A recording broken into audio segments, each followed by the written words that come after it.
राजकारणाचं एक साधं गणित आहे.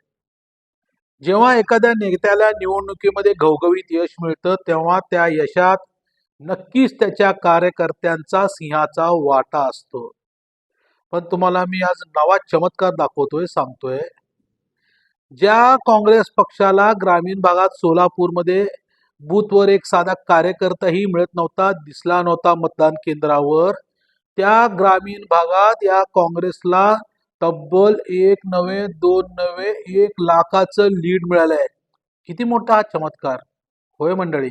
आजच्या लोकमत रिजनल डायरीमध्ये सोलापुरातल्या या अनोख्या चमत्काराचं विश्लेषण करणार आहोत.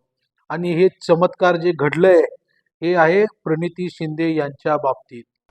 प्रणिती शिंदे यांनी जो मतमोजणीचा आता निकाल आलाय, शेवटचा 27व्या जी फेरी झाली सोलापूर लोकसभा मतदारसंघात, या फेरीत त्यांनी शेवटच्या क्षणी जी मतं घेतली आहेत ती किती असावीत म्हणता तुम्ही?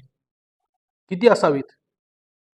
आतापर्यंत सोलापूरच्या इतिहास काँग्रेसनं किती जरी प्रयत्न केले तर त्यांची झेप 3.25 लाख ते 3.5 लाखाच्या कधीही वर गेली नव्हती. त्याच काँग्रेसला यावेळी 6,12,395 एवढी मतं मिळाली आहेत. हा आकडा वाचताना दमछाक होतीये. हा आकडा गाठताना काँग्रेसच्या कार्यकर्त्यांना, नेत्यांना किती दमछाक झाली असेल, किती त्यांना प्रयत्न करावे लागले असेल. आणि 2 नंबरला जो पक्ष आहे भाजप, त्याला मिळालीत मतं 5,39,535. या दोन पक्षांमधला जो डिफरन्स आहे, जो गॅप आहे, ज्याला विजयी उमेदवाराचा लीड म्हणतात, तो लीड आहे जवळपास 72,860. जवळपास पाऊण लाख एवढा लीड घेऊन प्रणिती शिंदे यांनी सोलापुरात घवघवीत म्हणजे घवघवीत असं यश मिळवलंय. कारण या यशाला गेल्या 2 निवडणुकांची, गेल्या 10 वर्षातल्या 2 निवडणुकांची एक किनार आहे, एक खंत आहे. 2014 आणि 2019 या दोन्ही वेळा सुशीलकुमार शिंदे, प्रणितींचे जे पिता आहेत, त्यांचा पराभव करून भाजपनं प्रत्येक वेळी नवा उमेदवार दिला होता. आणि 2 वेळा झाले, 3ऱ्या वेळी पण आपण म्हणाल तो उमेदवार दिला तर लोक निवडून देतील या भ्रमात त्यांनी आणखी एक नवा उमेदवार दिला. मात्र सुज्ञ सोलापूरकर थोडंच हे ऐकणार आहेत. सोलापूरचा इतिहास तुम्हाला माहित आहे का? ब्रिटिश काळात, जेव्हा पारतंत्र्य काळात संपूर्ण देश पारतंत्र्यात होता, त्यावेळी ब्रिटिशांच्या विरोधात लढा देऊन सोलापूरकरांनी 5 दिवसांचं स्वातंत्र्य उपभोगलं होतं. पोलीस चौकी जाळली होती त्यांनी इंग्रजांची. असा हा सोलापूरकर आहे तो. आणि तो सोलापूरकर असं लादलेल्या गोष्टी थोड्या सहन करणार आहे. त्याचंच ही जी चुणूक आहे, ही आकडेवारी दिसतीये. आज आपण जे चर्चा करणार आहोत, सोलापुरात प्रणिती शिंदे यांना यश कसं मिळालं याच्यापेक्षा कुठल्या पद्धतीनं मिळालं, जी आकडेवारी आली समोर येते ती अत्यंत धक्कादायक आहे. आपण बोलत असताना अजून शेवटच्या 27व्या फेरीतली आकडेवारी पूर्ण आली नाहीये. मात्र 20व्या फेरीपर्यंत जी डिटेल आकडेवारी दिली त्याच्यामध्ये सर्वाधिक जे लीड मिळाले ते मोहोळला आहे. 27व्या फेरीतला जो मोहोळचा जो आकडा आहे तुम्हाला मी सांगतोय, मोहोळमध्ये 1,28,289, जवळपास 1.25 लाखापेक्षा जास्त मतं काँग्रेसला मिळाली आणि भाजपला मिळाली 65,137. इथं लीड आहे 63,152. नीट समजून घ्या. आजपर्यंत प्रत्येक वेळी भाजपच्या विरोधात तिथले जे मोहोळ तालुक्याचे जे करते करविते जे नेते आहेत, राजन पाटील आणि बाकीचे, हे विरोधात असायचे. तरी त्यांना कधी काँग्रेसचं 8,000, 10,000, 15,000 पेक्षा जास्त ते लीड देऊ शकले नव्हते. यावेळी राजन पाटील, उमेश पाटील, महाडिक आणि डोंगरे यांच्यापासून झाडून सगळे कार्यकर्ते भाजप सोबत असतानाही या ठिकाणी 63,000चं लीड अख्ख्या फक्त एका छोट्या विधानसभा मतदारसंघातून लोक देतात. तेव्हा ओळखून घ्यायचं असते की जेव्हा लोक ठरवतात, जेव्हा लोक निवडणूक हातात घेतात, तेव्हा काय घडतं. यानंतरचा दुसरा आकडा आहे पंढरपूर मंगळवेढा विधानसभा मतदारसंघातील. या ठिकाणी जवळपास 45,000चा लीड इथल्या लोकांनी दिलाय. मंडळी, जेव्हा ज्या दिवशी मतदान झालं त्या दिवशी मंगळवेढा आणि पंढरपूर तालुक्यातल्या आणि मोहोळ तालुक्यातल्या कितीतरी गावामध्ये काँग्रेसकडे साधा कार्यकर्ताही नव्हता. तिथं त्या बूथ जे असायचे त्या मतदान केंद्रात, तिथं टेबल नव्हतं काँग्रेसचं. स्लिपा द्यायला किंवा ते आकडेवर मतदार संपर्क साधण्यासाठी मतदारांशी त्यांच्याकडे कुणीच नव्हतं. पण अशी किती तर गावं आता समोर येतात की त्या अख्ख्या गावात 100% मतदान फक्त हात हात हात हाताला झालंय. याची जाणीव आपल्या लोकमतच्या प्रति टीमला झाली होती.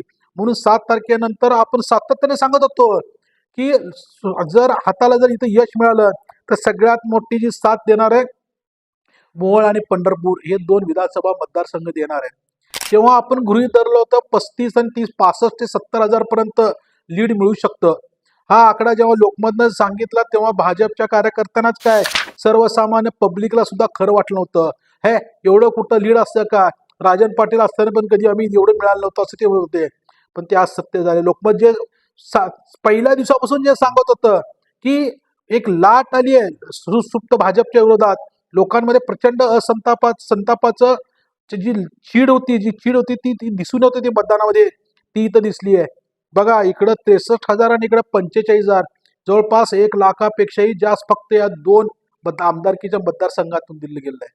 आता आपण 20व्या फेरीचे जे आकडे आहेत त्याच्यावर थोडासा कल लक्षात येतो.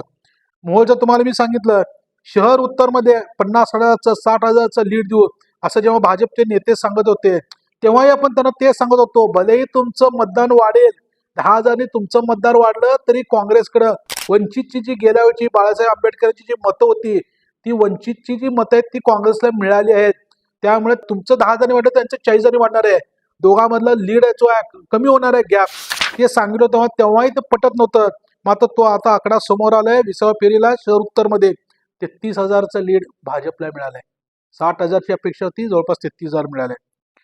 हा त्याच्यानंतर अक्कलकोट म्हणजे जे जिल्हा प्रमुख आहेत भाजपचे आमदार सचिन कल्याण शेट्टी, या सचिन दादांची अपेक्षा होती 30,000 मिळेल, नंतर ते 25 म्हणले, मग 20 म्हणले. पण आता इथं या ठिकाणी 20व्या फेरीनंतर लीड मिळालाय 11,000चा. बीजेपीच्या जिल्हाध्यक्षाच्या लीड समजून घ्या. विधानसभा मतदारसंघात ज्यांच्या पूर्ण लोकसभा मतदारसंघाची जबाबदारी देवेंद्र फडणवीस यांनी दिली होती मोठ्या विश्वासानं, ते स्वतःच्या तालुक्यातही लीड वाढू शकले नाहीत. दक्षिण सोलापूर तालुक्यात 10 ते 15,000नी भाजपला लीड मिळेल असं छातीटोकपणे सांगितलं होतं. मात्र इथं 20व्या फेरीला 6,500चं लीड काँग्रेसला आहे. आणि पंढरपूरचं तुम्हाला मी आता जो आकडा सांगितलेला आहे, याच्या सगळ्यात फक्त अजून एक विषय मध्ये केला होता. प्रणिती शिंदे यांचं भवितव्य ठरवणार मोदी. लोकांना मोदी म्हणजे काय आपले पंतप्रधान नरेंद्र मोदी वाटले ते हेडिंग टायटल ऐकून वाचून. पण नंतर जेव्हा डीप मध्ये तेव्हा सांगितलं होतं की हे दोन्ही मतदारसंघ जे आहेत पंढरपूर, मोहोळ, उत्तर अक्कलकोट एकमेकाला लेवल करतील आणि त्याच्यानंतर मध्यमध्ये ज्याला लीड मिळेल तोच खराही असेल. मात्र मध्यमध्ये बीजेपीला लीड मिळणार नाही किंवा आहे याच्या जी उलटसुलट पैजा लागल्या होत्या, या ठिकाणी काँग्रेसला फक्त एक 20व्या फेरी अखेर 109 एवढं लीड मिळालंय. मध्यमध्ये मात्र भाजपनं चांगली मुसंडी मारली आहे. कारण मध्य हा प्रणिती शिंदे यांचा विधानसभा मतदारसंघ, गेल्या 3 वेळा ते आमदार होत्या, 15 वर्ष त्यांनी काम केलंय, तरी सुद्धा या ठिकाणी भाजपला चांगलं यश मिळालंय. एवढं त्यातल्या त्या भाजपच्या दृष्टीने जे वाईटात वाईट जे घडलंय त्यात एवढी एखादी चांगली गोष्ट एवढीच म्हणायला हरकत नाही. परंतु गेल्या 2 इलेक्शनमध्ये जवळपास 1.5 लाखाचं जे मताधिक्य लीड जे भाजप घेत होतं, या ठिकाणी त्यांच्यापेक्षाही जास्त जवळपास 5 लाखाचं लीड घेऊन काँग्रेसनं आपल्या पराभवाचा वचपा काढलेला आहे. साधं सुद्धा यश नाहीये, 5 लाख म्हणजे चेष्टा नाहीये. मंडळी, ही आज आपण जी चर्चा करतोय ही फक्त आकडेवारीची करतोय. बाकीच्या बऱ्याच अजून गमती जमती आहेत. कुणी केला घात, कुणी दिली साथ. भाजपच्या जे नेत्यांचा जो फुगा होता 5 आमदार असताना 5 आमदार विरुद्ध 1 आमदार एवढे, आणि बाकीचे एवढे वरिष्ठ नेते तर ठोकून इथं सोलापुरात असतानाही हे कसं काय झालं, खूप याच्या पडद्यामागच्या गमती जमती आहेत. तर रोज आपण आता आजपासून या व्हिडिओतून चर्चेतून चर्चा करणार आहोत. तोपर्यंत नमस्कार, धन्यवाद.